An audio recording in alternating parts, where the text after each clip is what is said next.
Hello everyone, my name is Jen and welcome to the Book Refuge and welcome to another recommendations video. So I do this thing once a month where I ask everybody to send me a bunch of recommendations and then my channel members get to vote on what their choice is, but I also get a bunch of great ideas of what you guys are looking for, and so the books for the video voted on by my members is actually back there. I'm going to film that one next. But one of the ideas someone gave me, and I have kicked around making this video for a while, and I feel like since Bridgerton came out, it's probably a good time to do it, and that is favorite historical families. I know that that is a really fun one for people. We like getting into romance series where we get to follow a family for a while. And yeah, so I wanted to show you some of my favorites, some of them going back to my childhood even, and then some of them, a lot of them I actually just found this year. So I'm going to start with the ones that you're probably expecting, but they're still some of my favorite historical families, so I have to share them, and maybe for you it will be your first time hearing about them. I highly doubt it, but I'm going to kind of tell you about the first book in the series and then maybe what my favorite books in the series are. All of these series have 3 or more. There definitely are some trilogies about families too, but I wanted to pick ones that had a little bit more to binge to them.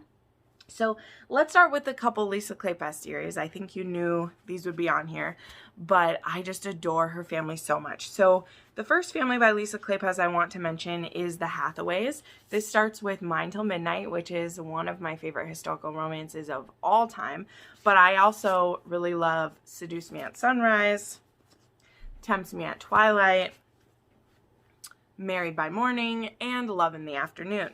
These are about 5 siblings who have lost their parents to, I can't remember if it was the illness that took their parents. I know it also made a couple of the siblings sick and caused some death and sadness for them. But when we meet this family, we have Amelia, who is the oldest. Here's the little, this cover is getting so worn. I'm so afraid it's going to break every time I open it. And I got a new copy, but it isn't the one with the step back, so my poor baby. But Amelia is the one kind of holding this family together. So her family had received an unexpected inheritance, which made her older brother a earl. Did it make him? What did it make him? I can't remember what Leo is because of this. But anyway, so but he is grieving pretty hard and living kind of a crazy life. Like he's doing drugs and gambling. And so at the beginning of this book, Amelia is in London trying to drag his ass home to, you know, kind of help him get his life back on track. But he really doesn't want to live. But in the process of trying to pull him together, she meets Cam Rohan, who Cam we have met in a previous Lisa Kleypas book, if you read that previous one. And he works for Jenner's, which is now being run by the devil. It's being run by Sebastian St. Vincent. And Cam is their like money manager or something like that. But he's also part Romani. And so he lives in this kind of in-between place where he's not accepted by the Rom and he's not really accepted by the, you know, the peerage or society, even though he has a lot of money, that every scheme he tries ends up succeeding. And he actually is really kind of like pissed about that because he just tries to like throw his money away and it keeps giving him returns. So he considers it a curse, but we love Cam. But anyway, Amelia Hathaway runs into him when she's trying to bring her wayward brother home, and Cam is immediately just like struck by her. And they keep ending up in the same places at each other, even though he chooses, like, he tries to keep removing himself from her, and so then he goes to visit his friends in the country, and that ends up being right next to the estate that they just took over, and this estate is in disrepair, and so he wants to help them, and Amelia is very independent, and she doesn't want to get drawn into anything, but they just cannot fight their attraction for each other. And this relationship, obviously, always the first relationship in a series is gonna be kind of that like foundation. It's usually an oldest sibling, maybe it is, you know, the head of the family, and really that is the case. Cam really ends up adopting this whole Hathaway family. He becomes kind of a mentor and brother to Leo. He becomes a protector to the sisters, and him and Amelia have such a beautiful love story. So I absolutely adore this family. So the first book is about Amelia and Cam, and then this one is about Kev and Winnie. Kev and Win. This one is about Poppy and Harry, who he is a hotel magnate who we have seen in other stories by Lisa so far. Here's a little sneak peek behind the cover for this one. Then there is Leo and Catherine, who she is a companion to the Hathaway sisters. So this is a bit of like a companion and master situation. I can't remember what role that he has. It's bothering me. It just says Lord Ramsay, so I don't know what he got, but. And then there is Love in the Afternoon, which is the youngest sister, Beatrix. And I forgot that this one had a step back. What a pretty step back it is, too. And Captain Christopher Felon, who she writes letters to under an assumed name. So these are all great. They're such a quirky family, and they just bring me so much joy, and I love them so much. So after the Hathaways, we lead into another favorite of hers, and actually the first Lisa Kleypas books I read were the Ravenels. So I've actually been collecting these in hardcover. I got a lot of these actually off of Book Outlet before the whole stuff happened with them. I got pretty lucky and got some new copies of these. The only one I'm actually missing is Cold Hearted Rake, which I am trying to find, but I don't know that Cold Hearted Rake actually is in hardcover because I haven't been able to find it anywhere. So that's actually the only one that I'm missing. But Cold Hearted Rake, let's see if one of these has maybe one of these has a picture of Cold Hearted Rake in it. Well, I guess I don't need to. I'll put up a picture. So Cold Hearted Rake, the way that the Ravenels get started. So there's actually, let's see, how many Ravenels are there? There's these three sisters, and then they're like their stepsisters. So these three sisters had an older brother, and this older brother was married to, I think it's Catherine. Is it Catherine? I can't remember her name. I think that it's Catherine. And they were only married for a couple months, and then he died. And maybe it was only a couple weeks. I don't know, but very short engagement.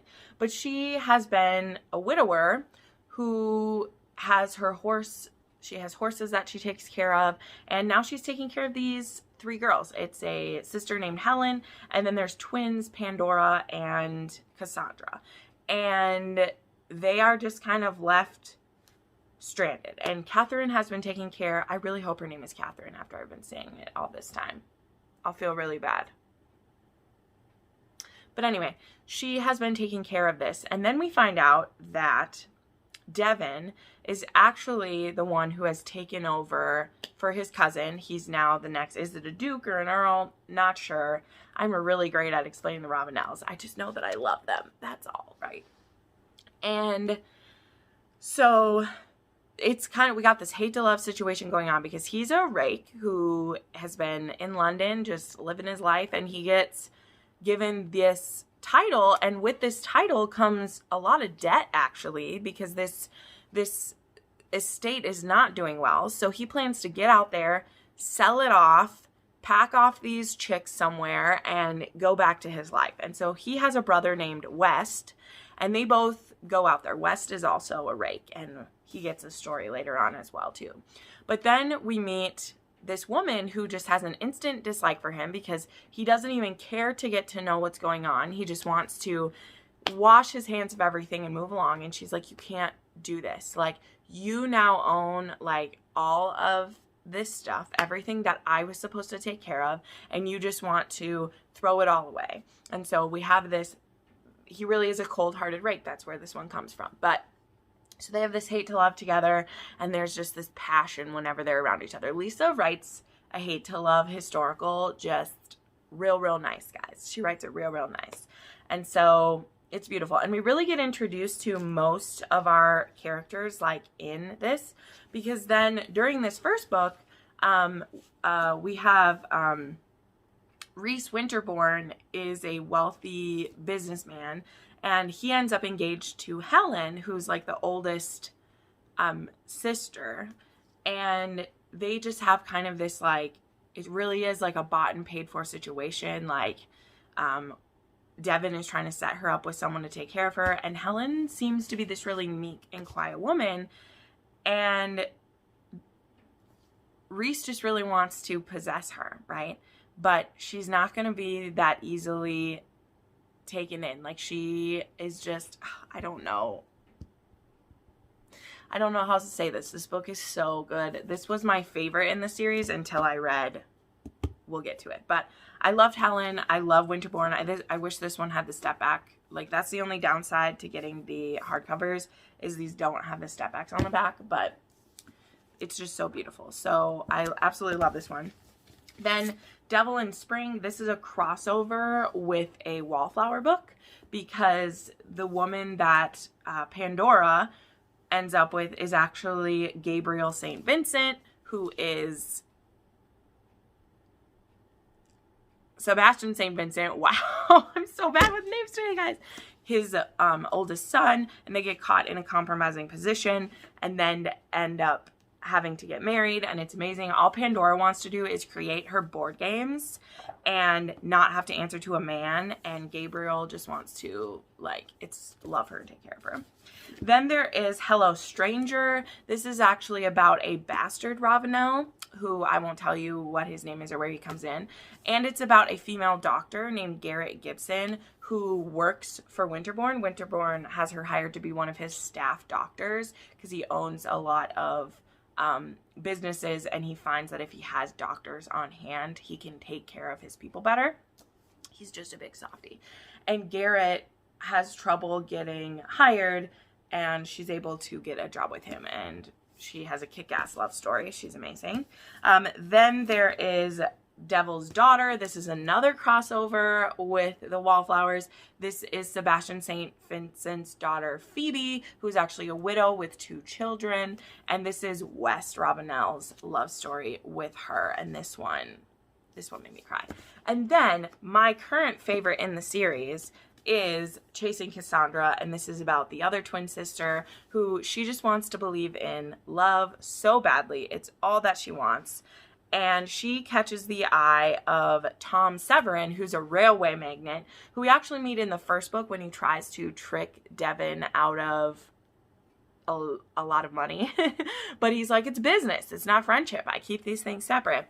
And he just falls completely in love with Cassandra. Cassandra is also a plus-size heroine. Yes, the representation on the cover is not good, but the representation in the book is.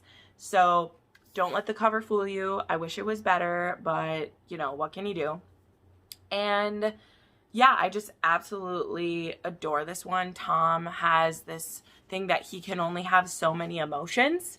And so if he takes on a new emotion, he has to lose a different one, which is just... And so he doesn't believe in love, but he wants Cassandra so bad. And so it's very interesting because it's like lust at first sight, but then it's kind of friends to lovers. And it's just so beautiful. I only have like the side picture of Tom, but I love Tom so much. And he's actually one of my favorite Kleypas heroes, which I did not expect. So there you go. There was my 15 minutes about the books you probably already heard of. I know. What were you expecting? What were you expecting? And then one other family I'll talk about that you probably have heard about as well, because I talk about all the damn time, is the Mackenzie brothers from the Mackenzie McBride series. This used to be called the Highland Pleasure series before it added McBrides into it. But this one all starts off with Ian Mackenzie one of my favorite books of all time, one of my favorite books from 2020, one of my favorite heroes ever. It's fucking fantastic. We have a hero who is possibly on the autism spectrum, but they don't know about that back then, so he's considered mad because he has a weird way of doing things. And he meets Beth, who is a widow, and he saves her from a not-so-great remarriage. And then he decides that he wants her, and so he goes about wooing her in some very interesting ways. And Beth is just fascinated by him. And this couple is so beautiful, like absolutely fantastic. But again, you probably heard a lot about this one, but I like to talk about the rest of the series too. There's Lady Isabella's Scandalous Marriage. This is about Lady Isabella, who's already married to Mac Mackenzie, who's an artist. And they had kind of a whirlwind, scandalous marriage like 5 or so years ago. And Mac is an artist and he was an alcoholic at the time, and they have a tragedy between them. And please look up the trigger warnings for this. I'm not like really mentioning those in this one because I'm going pretty quick, but look up what could be a tragedy between a married couple. I'll say that. Maybe that helps. So look up the trigger warnings for this one if you think that could be something for you. But now it's been quite a while, and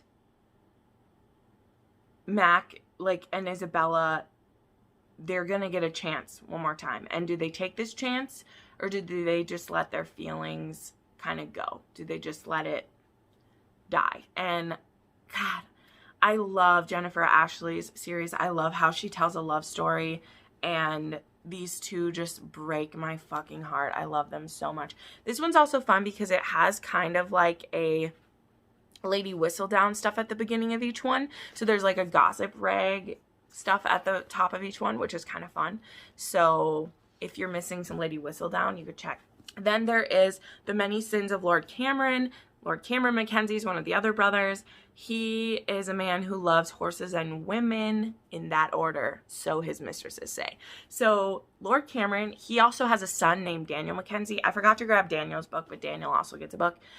He's been a widow for like 15 or so years, widower for about 15 or so years. He had a very traumatic first marriage that has caused him to carry a lot of feelings around and caused him to believe that he's not meant for marriage and that he won't love anyone. And then he meets the widow Ainsley Douglas, who is actually like a lady's maid to Queen Victoria. And Queen Victoria has had some of her letters to Mr. Brown stolen from her. This has seeds of historical accuracy in it. Not completely, but it has seeds of it. And the woman who stole them from her actually hides them in Cameron's rooms. And so when Ainsley goes to get them, she interacts with him, and they just begin this flirtation that leads to possibly an arrangement that, you know, may or may not lead to happily ever after. I love this so much. I love the family that we see. And then Book 4 is about Hart Mackenzie, who is the Duke. He's the oldest brother. This is the Duke's perfect wife. He actually is seen as kind of sort of a villain in the first book because he believes some stuff about Ian that isn't true. Even though he loves Ian so much. He would fight anyone for him. And the moments of that we get to see throughout the series are what really draw him in. And so he is also a widower. His wife and child died at the same time. And he also used to be engaged to this woman named Eleanor Ramsey. And they broke off their engagement before he ever married his wife who died. And now it's been 10 years or so. He has lived a very focused life. He's trying to become a Scottish Prime Minister. And there is a threat at his door, which is he took some scandalous photos with his mistress who's now dead because of events in a previous book. Won't spoil that for you, but they took some naughty pictures together. And so there are nude photographs of him that are being sent to, it's very interesting, they're being sent to Eleanor. And Eleanor and her father happen to be in some financial danger. And so she arrives at Hart's doorstep and says, I will help you find out who's doing this if you will take care of me and my father. And little does she know, he's already decided that he is ready to marry, he needs an heir, and he wants Eleanor back. So this all is working pretty clandestinely for him. Then, like I said, this does a mix with the McBride series, which is a spinoff from Ainsley, because Ainsley was a McBride before she married her husband, the first one. And so we get introduced to her family, which is what the McBride part of it is about, which I do like some of the McBrides.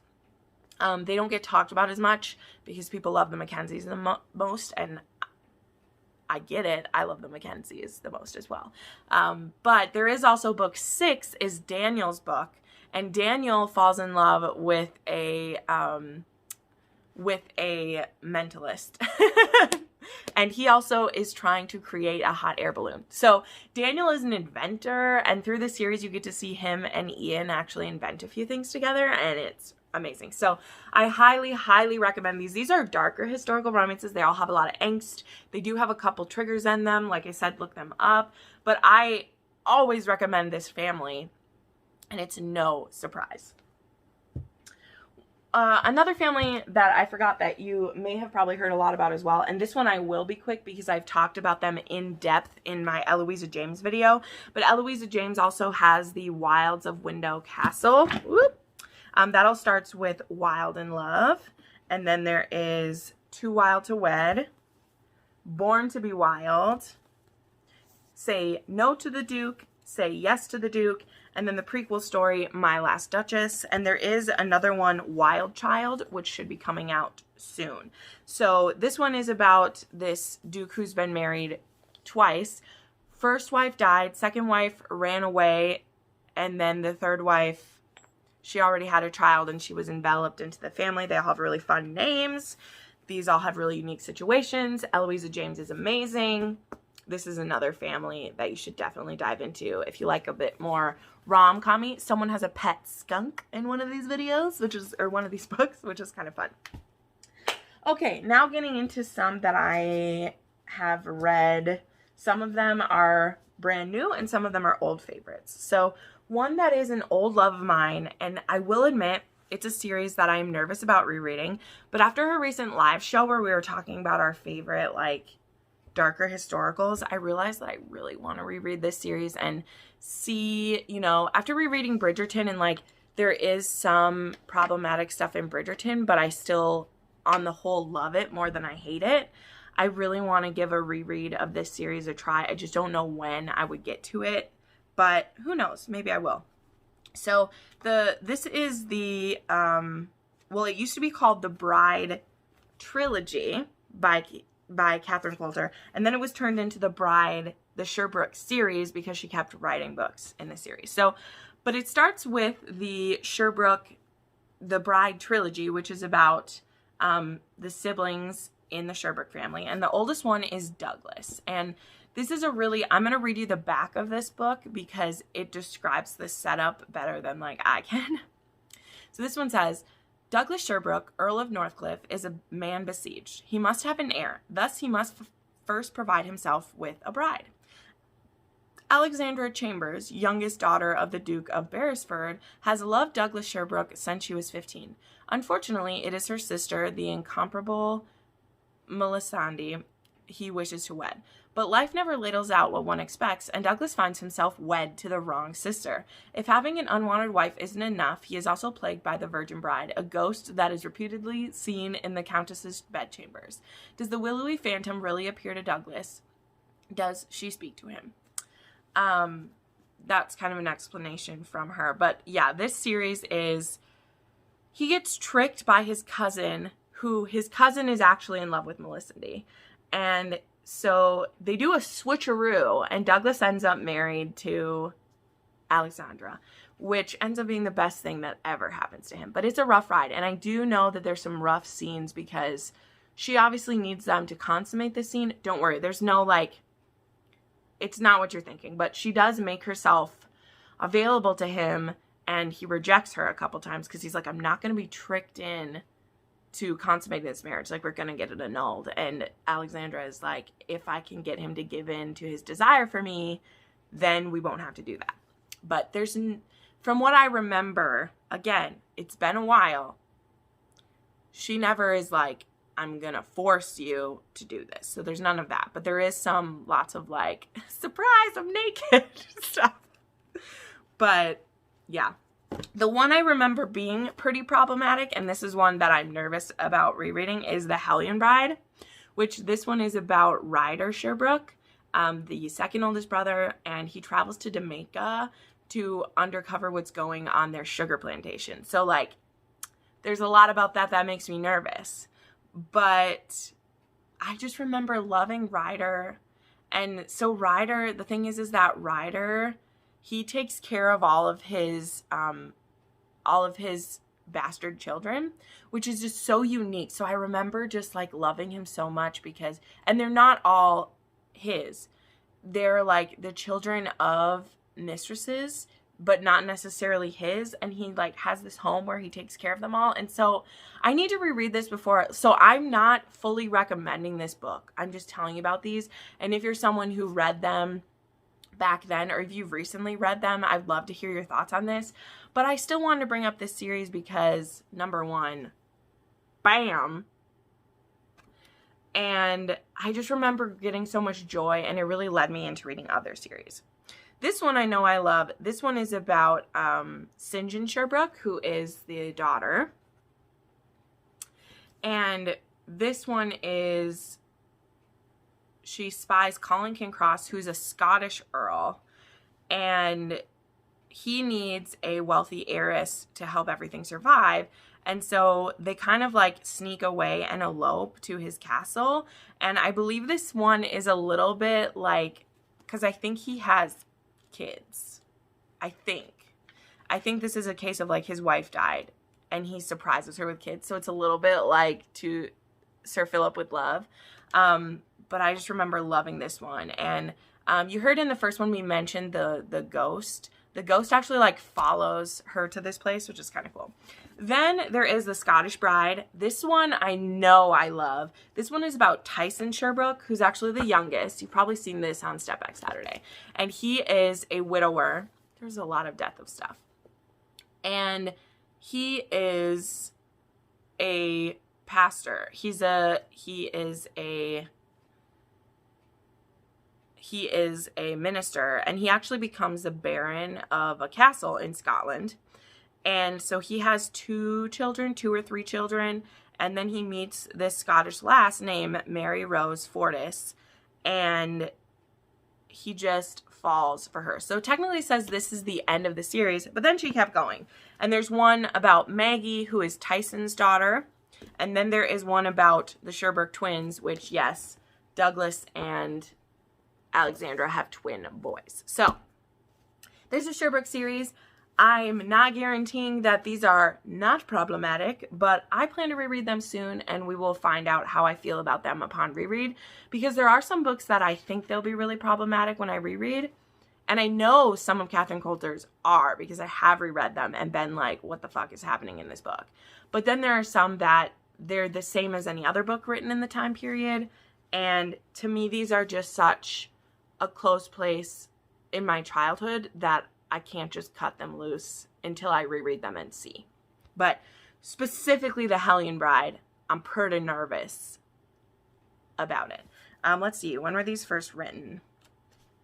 I've never even looked. 1992, so there's that. Then there is The Wicked Worthingtons by Celeste Bradley. So I've actually only read the first 3 of these, but I own all the rest of them. This is a family of 9 children, and the first one, this is a Beauty and the Beast retelling. This first one is about Calliope and Ren. And so Ren, he is a pretty damaged hero. Like, if you like a Beauty and the Beast where like he actually has deformities, Ren does. I think one of his legs is like crippled a little bit, and his face. And anyway, so her family, they are caught in a rainstorm and like a bridge breaks, and so they're stuck. And so her and her family stumble into this abandoned mansion, and it's really because Ren has like sent all of his servants away. And she's wandering through, and she finds his like treasure room, and so she tries on this string of pearls. and he catches her, and it's a really hot scene because he's delirious and he thinks that he's crazy. And he starts like kissing her because he thinks she's an angel who showed up in his home. And she's really into it. But then one of her brothers walks in and is like, what the hell are you doing, man? We don't even know you and you're mauling my sister. And so there needs to be a duel. And Ren is like, this is perfect because I've been wanting to die this whole time. So he's not even going to shoot at her brother and is just going to let them kill him. And is like, you can take all the jewels and stuff once you kill me. And then Kelypas steps in and is like, no, I'm going to marry you instead. And he is like, well, you're going to stay here and give me some pleasure for a while. And then once you have earned back each of these pearls you stole, I'll let you go. So basically each sexual act that they do, he will give her one of the pearls back. But it's not all like intercourse. Like one time he just watches her take a bath and he gives her a pearl back. And like, it's a weird setup and it's hot as hell. And yeah, this is a Beauty and the Beast retelling and it's really good. And then we get some of the other siblings. So there is And Then Comes Marriage. This is about a widower and actually like two of the brothers, she is like flirting with one of them and maybe going to become like his mistress. And then she runs into the other brother and like thinks it's him. And so like kisses him before realizing it's not. And so then they're both interested in her. This one has an interesting setup, I'll tell you that. This is about Electra Worthington, who's the middle daughter. And she actually kidnaps someone to try to force him to marry her. But then, like, she kidnapped the wrong person, and it's kind of cool. This one is With This Ring. So this family is bonkers. They are all really eccentric, and I have 4 of the other books by her, and then there's still like a couple to come out. The series has actually switched to being self-published because it wasn't like doing too well, but I really love it. I just need to finish it. So there's the Worthingtons. Then I recently finished the Duke's Daughter series. I actually still need to read the Earl's Christmas Pearl, which is the Christmas novella, and now it's past Christmas time, but I'll probably still read it really soon because I loved the Duke's Daughters. This is by Megan Frampton. I recently discovered Megan Frampton, and I've bought like every book that she has, and I can't wait to read more of them. She just writes such funny, sexy books. So the first one's called Lady Be Bad, and this is about Lady Eleanor Howlett, who is supposed to marry an earl. I think he's an earl. And this earl is just real busy. Let me check. It just says Lord Carson. So she's supposed to marry him, but he doesn't have time to court her. So he sends his brother Alexander to court her. That's going to go well, right? And so she has this guide to like live the life that she wants to live. And so it's called Lady Eleanor's Guide to Being Bad. So there's this one. Then we have the Duke's Daughters, Lady Be Reckless. And this is about Lady Olivia, who, because her sister doesn't end up married to Bennett, she decides she wants to marry Bennett. And so she proposes to him and he turns her down. And it's really awkward. And it's even more awkward because it happens in front of, what's his name? Edward, who is a bastard friend. He is a bastard who his family has a lot of money, but still people snub him because that's what society does. And he happens to be like in the room, and like Olivia didn't notice he was there when she was proposing to Bennett. And then Edward is like, how about I'll help you find someone else to love. It's really good. Then there is The Lady is Daring. This one we finally get Lord Bennett, or Lord Carson's actual love story when he ends up stuck in a carriage with Lady Ida, who Lady Ida is trying to find one of her sisters, because the premise of this is the reason why the Duke keeps trying to marry his daughters off to really respectable people, besides that's how things were, is one of his daughters had ran away with her dance teacher, and worse than that, she didn't end up married to him. He like ditched her. And so Lady Ida, we've been hearing about this sister the whole time. Her name is Della, and she wants to find Della and bring her and her niece home. And so she makes a run for it, and it happens to be with a carriage that Bennett is sleeping in. So Lord Carson, he finally is going to get a Howlett sister, and it's fantastic. And then we have Never a Bride, and this is about Della, who is our deflowered, scorned woman who runs a school for underprivileged girls. And after being brought back to London, she's trying to help her friend find her husband, who went missing after a shipwreck that he was involved in. And so she finds the captain of that ship, Griffith Davies. And he's actually had to come home because he's the heir to the Duke of Northam, who's his friend and cousin. And his cousin is dying. And so he told him, you need to come home from the Navy now because you're going to have to be the Duke soon. Like, I'm going to die. And so we need to find you a respectable wife. And Della is going to help him do that somehow. So, I don't know. This one was fantastic. I love this whole series. They all are just quirky women and so much fun and really sexy. And so, they're also such pretty colors. And I highly recommend you try Megan Frampton because she will have you smiling the whole way through. The audiobooks for these are narrated by Jilly Bond. And I just love the voice that she does for the male characters. It's really great. And then the last family that I want to talk about in this video today is the Brothers Sinclair. So this starts with Return of the Rogue. Then the second book is Under the Highlander's Spell.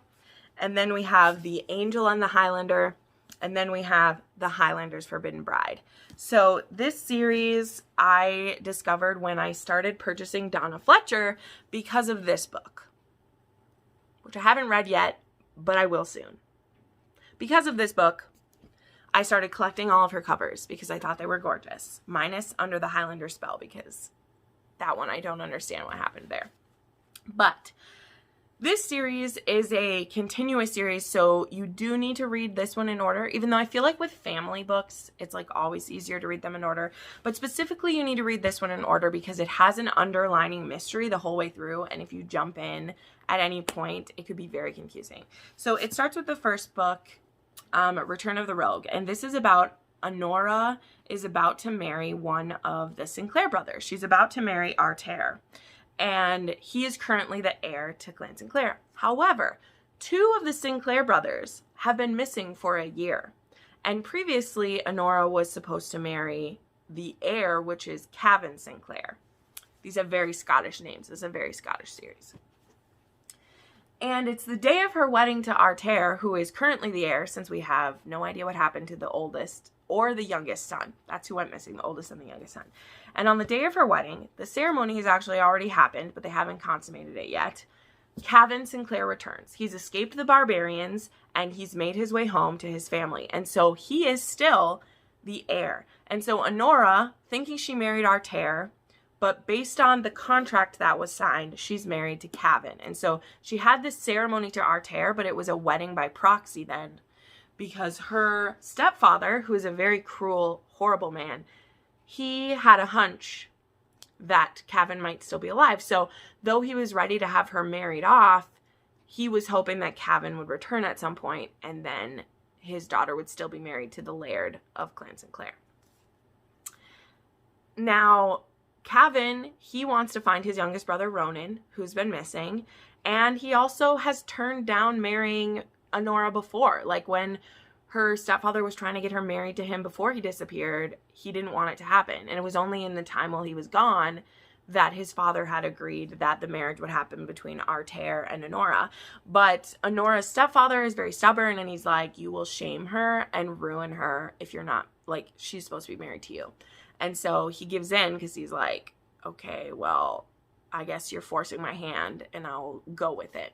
But he sees her as a very timid, shy woman, and that's not who he wants as a partner. And she was ready to be married to Arthur, who is this softer, sweeter person. And now she's married to this man who's been tortured for a year, and he is harsh and terrifying, and she's scared. And also, she's been being abused by her stepfather for years. And she doesn't know how to say that. She's afraid that if she admits it to Cavan that he won't care and that he won't do anything to help her. And so this really is kind of a like enemies to lovers. And Cavan, he has a lot of trauma that he's processing. However, when they start to communicate, he starts to offer her ways to protect herself, and he wants his bride to be this strong, brave warrior. And he starts to realize that there is other ways for a woman to be a warrior than to speak loudly, you know, but she does gain courage. So I loved this book so much. I listened to all of these books on audio. They are read by Anthony Ferguson. So this is the first one. Then we get Under the Highlander's Spell. And this is about one of the siblings and a woman who's accused of being a witch. Her name is Zia. And she's actually a healer. And she's from this clan of people that, like, they have a secret village called, it's not Castle Black, but it's like Village Black is what it's called. A little bit like a Game of Thrones thing there. And it is this, like, haven where if you are sick or hurting, you can have amnesty, like you can have is it amnesty, I don't know, to be healed. And so our brother, I think, is it Artair? It is Artair, the second oldest, who he's looking for this woman because it was heard that Ronan escaped the barbarians and that he stayed at Village Black for a while. And so again, through this whole series, we're looking for Ronan. And then we have Angel in the Highlander. This is about Lachlan, who's kind of been our playboy, who has laughed at as his brothers found mates. And he's like, I'll spoil your children, but I'll never have any of my own. And he is sent by a clan member to return his daughter Alice, who ran away to an abbey. And she ran away to this abbey to avoid a marriage that he had for her. And when Lachlan gets to the abbey, he's told that there was a sickness that went through that killed Alice. And so there's even a grave with Alice's name on it. But Alice used this sickness as a way to die. And she actually has become Sister Therese and went undercover as a nun so that she wouldn't have to marry this person. And there's some very important work that Alice is doing, which is part of the story that I won't ruin. But slowly, Lachlan starts to fall for Sister Therese. And he's having horrible thoughts about, like, why am I loving a nun? And meanwhile, like, she doesn't want to admit that she isn't a nun because she's afraid that once he knows, he would turn her over to her father, who her father isn't a bad person, but he just has plans for her. So good. And then the final book in this series, of course, we discover what happened to Ronan and where he's been and what's going on. And he has a revenge plot that he is trying to see out against the daughter of the barbarian lord who tortured him and Cavan. And of course, he's going to fall for that lady. So there you go. That is the Sinclair brothers. I highly enjoyed these. They were so sweet. The romance was so good. And they also had a great plot. As I said, the overarching story in the series was fantastic. These books were written in like 2010. That one was written 2008. This one was written. So they're over 10 years old, and I just really, really love them. I can't wait to read more Donna Fletcher because she has older stuff and newer stuff than these. And I just love the feel of the Highlands that you get when you read them. And I just absolutely adore them. So there you go. I managed to talk for 45 minutes about my favorite historical families. Tell me who yours are. Tell me if some of the ones I did. Please feel free to correct anything that I messed up, but be nice, be nice. The way I put out so much content is that I don't overthink things sometimes, and sometimes that makes me look stupid, and other times it just is great. But thank you so much for watching this. Thank you to my channel members who are just fantastic and support me all the time. If you're interested on channel memberships and you'd like to help decide videos that get made and also do monthly hangouts with me, please check out the join button down below. Thank you so much for watching and have a great day. Bye.